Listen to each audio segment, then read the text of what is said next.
to Dr. K's How to Play Boogie Woogie for Dummies Lesson 6, and a question from Big Tom up in Belfast, Big Tom Bowski, and he was asking about endings to Boogie Woogies. It's all very well when you get all the riffs and everything, but how do you end it? Well, I would kind of extend that question. I would say that the two key elements, it's not just the ending, it's also the beginning.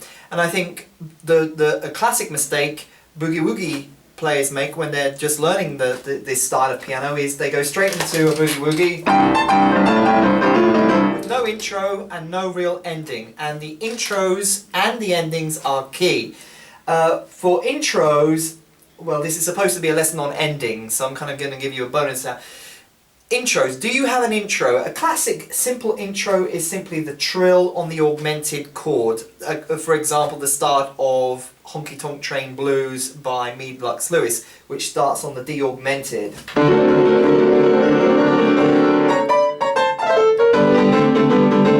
So just that.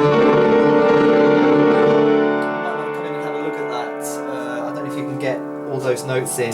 So if your boogie starts in G, just,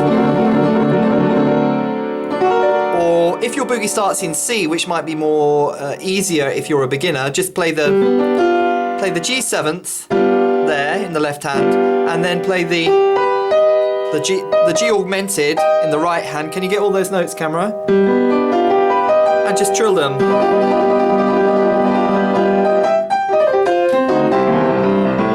So that's a good way of starting it. Or of course the classic intro is also the intro to Boogie Woogie Stomp. You don't have to come in for the camera, but for example this. Yeah, it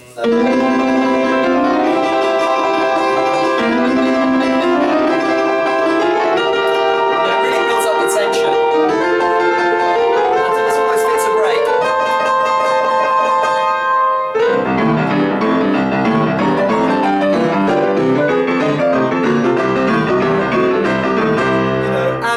Just gone straight into it, you know, it doesn't really sound good. So there's a bit of drama here, there's a bit of melodrama, there's a bit of theatrics involved in Boogie Woogie in the beginning and the ending. So make sure you have a good intro. And Tom up in Belfast was asking about the endings. Again, there's numerous ways of doing it. I'll give you the simplest I've heard. I've heard Dr. John doing this. Okay, for example, you're doing it, this is the simplest, and it sounds a bit Mickey Mouse, but this comes from Dr. John himself. So he might be finishing like this. Hear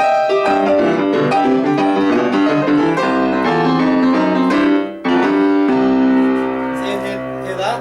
Do you want to come in? Simply do this. You know, this is a very, very simple. Yeah, that's a very basic, but I've heard it from the master himself. Okay, so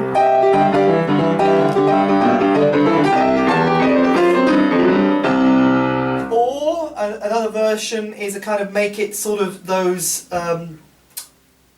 dominant 11th chord endings, which are quite nice. Sounds like this, which I've covered in previous lessons. If you wanna see those two chords there, in the left hand it would be. Can you see?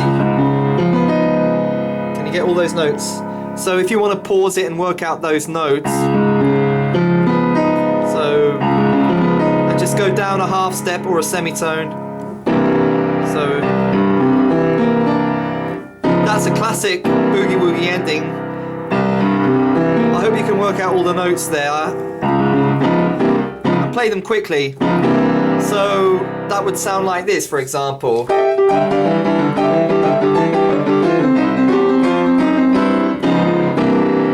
And there are numerous variations of that dominant 11th ending. Dave was asking me about the variation of the Dr. John riff. There are thousands of variations of those dominant chords. For example, one that I often play is, instead of doing that, I might just simply do. Okay. That's the one I often use. So it's exactly the same here, but I just simply go. I play these, which is like a sort of C6. I just kind of like that rather than the dominant 11th C chord. So, can you get all those notes there? like that one. Okay, so those are the two endings. Let me just revise them. Camera, do your work. Where are you going? You're getting really out of order, camera person. Stop it. Okay, okay. Right. So let's revise. That's really basic, so...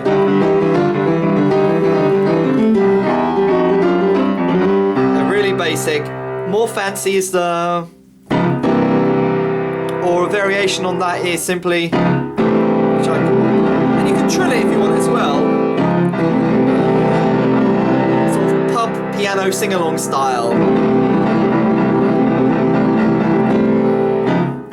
So those are a couple of endings. Again, there are numerous ways. I know Dr. John, Big Tommy, you were talking about Dr. John's endings, and I think sometimes Dr. John's endings are slightly ridiculous because sometimes he plays for like about 3 minutes. He does his kind of really parallel fifth kind of ending which goes on for about a minute. I mean, that's Dr. John's style. Good luck to him. I prefer to keep it simpler and much more simple.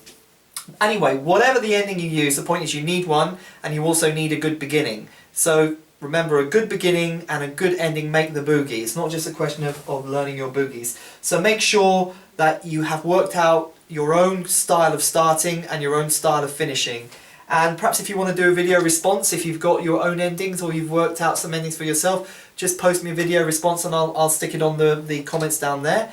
This is lesson number 6. Give me your questions and your comments, your ideas for any future lessons. Great feedback from all of you.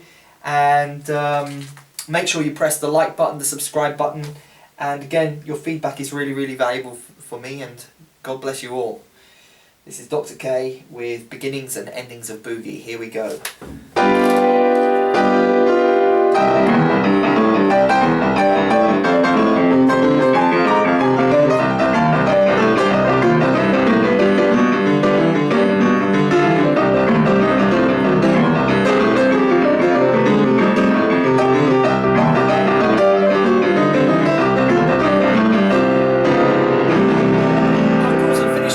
My favourite finish. Talk to you soon.